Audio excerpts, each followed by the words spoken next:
চুপিসারে সমকামী বিয়ে সেরেছেন চিরদিনই খ্যাত সুচন্দ্রা বন্দ্যোপাধ্যায়। অবশেষে মুখ খুললেন ছোট পর্দার সুমি। টেলিপাড়ায় খবরের শিরোনামে দুই জনপ্রিয় নায়িকা। সাম্প্রতিক গুঞ্জনের কেন্দ্রবিন্দু হলেন চিরদিনই তুমি যে আমারের নায়িকার মা অভিনেত্রী সুচন্দ্রা বন্দ্যোপাধ্যায়।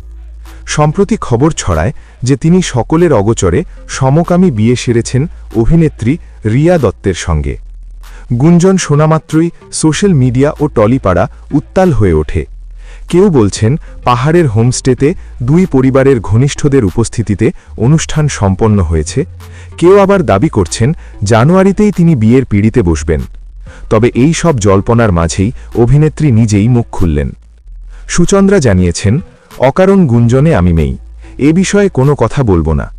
অভিনেত্রী স্পষ্ট করে জানালেন যে এই খবর সম্পূর্ণ ভুয়ো। বন্ধু ও আত্মীয়দের ফোনের আবাহয় ক্লান্ত হয়ে পড়লেও নিজের পছন্দ ও ব্যক্তিগত জীবন নিয়ে তিনি সিদ্ধান্তে স্থির। সোশ্যাল মিডিয়া উচ্ছ্বাস ও গুঞ্জনের মাঝে সুচন্দ্রা স্বাভাবিক জীবন কাটাচ্ছেন এবং তার পারিবারিক ও পেশাদার জীবন নিয়েই মনোযোগী।